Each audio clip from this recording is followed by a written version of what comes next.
Hello दोस्तों, आज हम सीटेट यूपी टेट जो का एक टॉपिक है जीन पियाजे। तो इनके बारे में आज हम विस्तार से पढ़ने वाली हूँ। पहले हम जीन पियाजे के कॉन्सेप्ट के बारे में समझेंगे, बाद में हम इनके कुछ प्रश्न करेंगे। तो पहले हम जीन पियाजे के बारे में समझते हैं। जीन पियाजे जी हमें क्या बता रहे हैं। तो जीन पियाजे स्विट्जरलैंड के मनोविज्ञान, जो जीन पियाजे थे वह स्विट्जरलैंड के थे।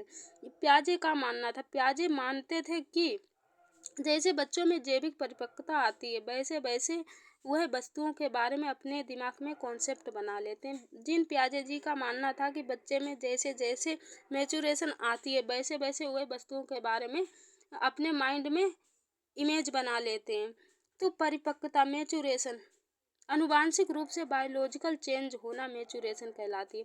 जो हमारी परिपक्वता क्या होती है, जो हमारे शरीर में बायोलॉजिकल चेंजेस आते हैं तो उन्हीं को हम मैच्योरेशन कहते हैं। ये आनुवांशिकता से संबंधित होते हैं। जो हमारे मैच्योरेशन मतलब जो हमारी परिपक्वता होती है वह हेरिडिटी से संबंधित होती है। बड़े होने पर मैच्योरिटी आती रहती है।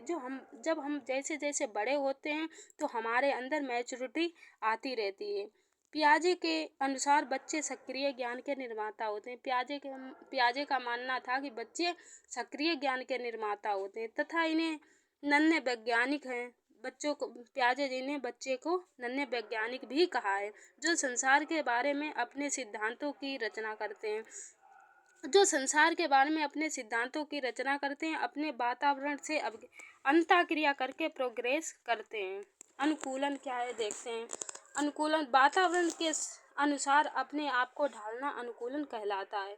इसके दो प्रकार होते हैं। जैसे अनुकूलन क्या होता है, वातावरण के अनुसार जैसे अभी वातावरण है वैसे ही अपने आप को अगर ढाल लिया तो उसी को हम अनुकूलन कहते हैं। तो ये हमारा दो प्रकार के होता है। इनकी दो प्रक्रियाएं हैं जिनके बारे में हम समझते हैं।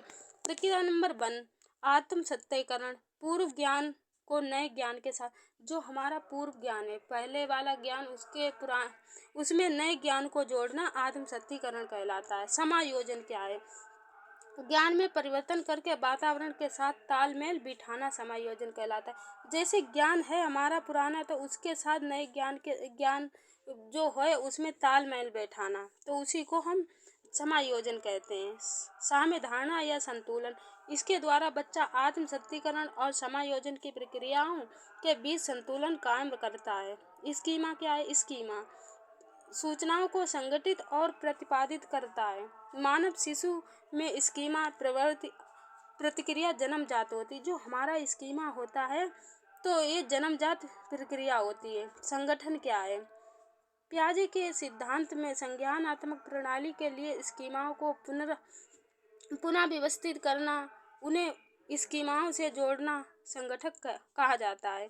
पियाजे के संज्ञानात्मक विकास की 4 अवस्थाएं बताएंगे। जो हमारे पियाजे जी ने संज्ञानात्मक विकास की 4 अवस्थाएं बताई हैं। नंबर 1 इसमें है हमारी संवेदी पैसी अवस्था। ये 0 से 2 वर्ष की अवस्था होती है।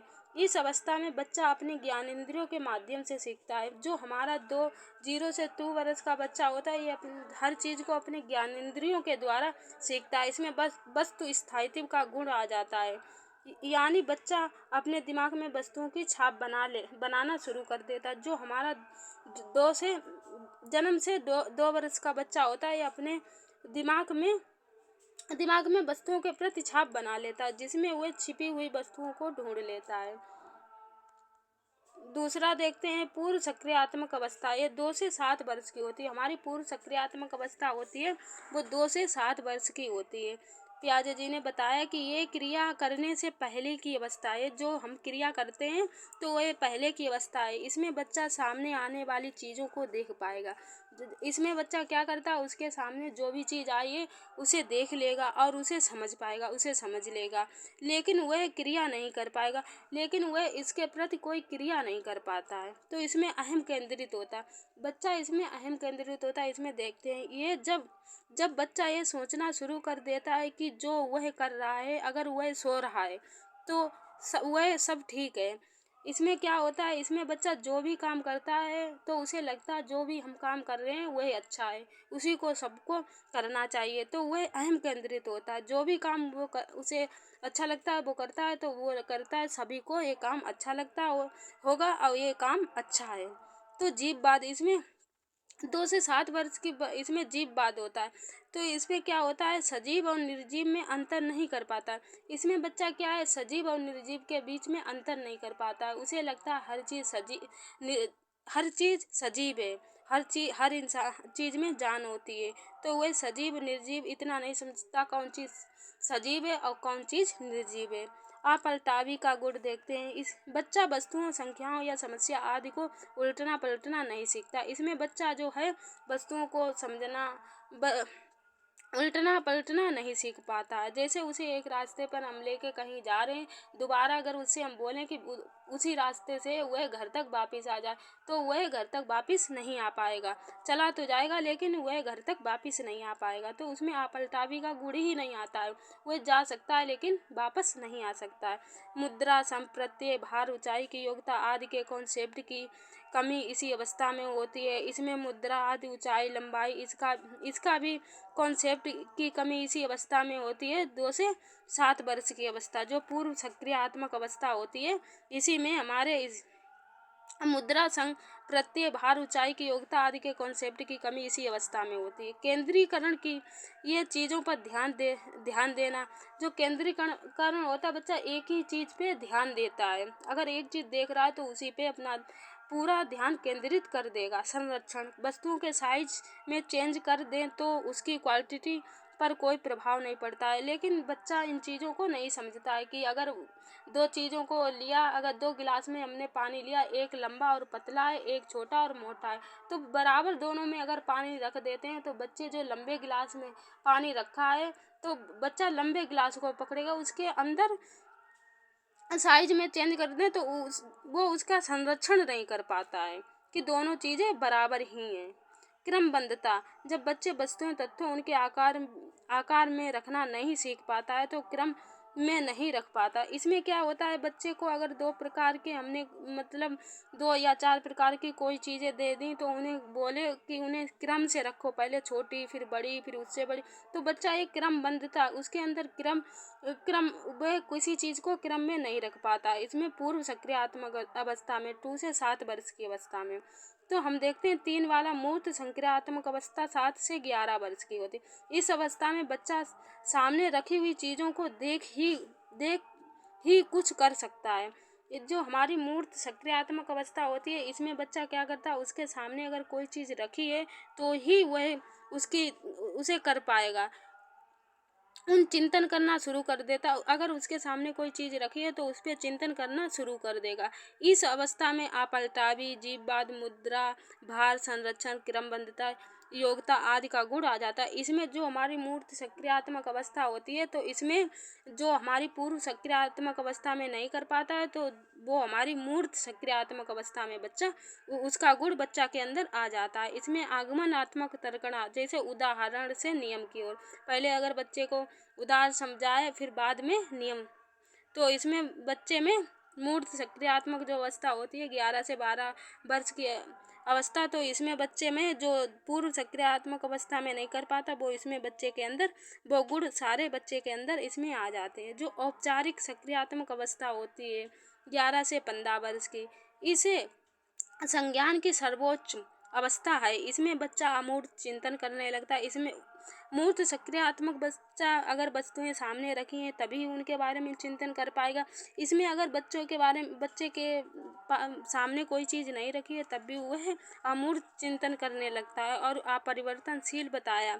इसमें निगमनात्मक तर्कणा होती है। इसमें जैसे नियम से उदाहरण की ओर, इसमें बच्चा नियम के ऊपर तर्क करने लगता। कोई भी उसे नियम समझा दिया तो उसके ऊपर वह तर्क करना शुरू कर देता है। तो इसमें अमूर्त चिंतन करने लगता है। तो चलो PYQ देख लेते हैं। जीन फर्स्ट वाला, जीन पियाजे के संज्ञानात्मक विकास के सिद्धांत के बारे में निम्नलिखित में से कौन सा कथन सही है। तो इसमें हम देखते हैं का चरणों का क्रम बच्चों के सांस्कृतिक संदर्भ के अनुसार भिन्न भिन्न हो सकता है। खा उनका तर्क है कि चरणों के माध्यम से प्रगति के बजाय संज्ञानात्मक विकास निरंतर है। गा उन्होंने संज्ञानात्मक विकास के 5 अलग अलग चरणों का प्रस्ताव दिया है।